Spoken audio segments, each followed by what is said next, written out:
You may be seated. Hello, Your Honor. Hello. This is a case of Coates, Hooker versus Baker. Thank you, Jerome. Good day, everyone. Good day. Ms. Hooker, you are here with your mother because you say the defendant's son, Mr. Abraham, fathered your 10-month-old daughter, Kanaya. You say that Ms. Baker and her family's public denial of this child has caused you pain, and you are here for an apology and to prove her son is the father. Is that correct? Yes, Your Honor. Ms. Baker, you and your daughter are here today to represent your son, Mr. Abraham, because tragically, he was killed 3 months after the birth of this child. You say that before his death, your son expressed great doubt that he was the father of Ms. Hooker's baby, and you are here to put the lies to rest. Is that correct? Yes, Your Honor. How have you been affected by Ms. Baker's doubts about Kanaya's paternity?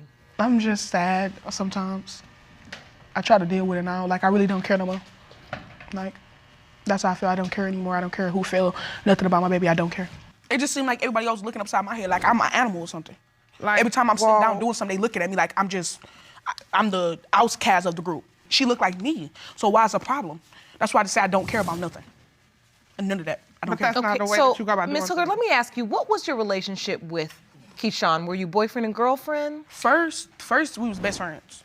6th grade year, we was best friends, and then we started talking, then we stopped talking, and just like we stopped talking, then we started going together for a minute, and then like, when I got pregnant, it was just like, we always talked, but we just stopped going together. But we still talking though, but we just stopped going together. Like, we weren't boyfriend or girlfriend. Okay, but then you still talked. Yeah.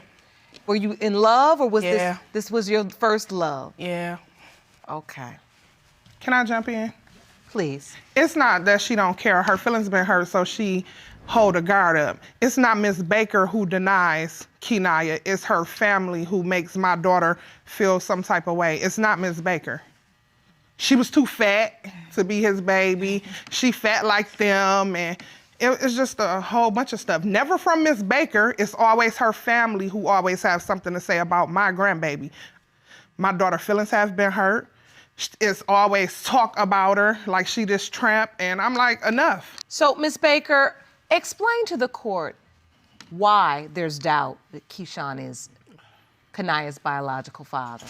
My son was on vacation, and we kept hearing that Denia was pregnant, but then when we finally found out for sure, he told me. He said he wasn't the only boy that had messed with Denia. Okay. And he made me promise that we was gonna get a blood test, and things didn't go the way we thought they were gonna go, and now we're here. Well, I'm so very sorry for your loss. Let me say that. I know this is difficult. May I ask what happened to Keyshawn? He was shot on a Sunday, and he died that Friday. I'm so very sorry. He just told me to promise him that we was gonna get a test done because of what the other young man said, and you know. What did the other young man say? He told Keyshawn that when he wasn't around, he was supposedly sleeping with Denia. Miss Hooker, I have to ask you, was there another guy? No, because that's why it's funny, because how can somebody tell me who I was sleeping with? Nobody in the room was in the room with me when I was sleeping with somebody. What do I have to lie for? Keyshawn told us that he wanted the blood test. The only way, Keyshawn only denied the baby when him and my daughter was arguing. Other than that, I have pictures with him laying on her stomach. He had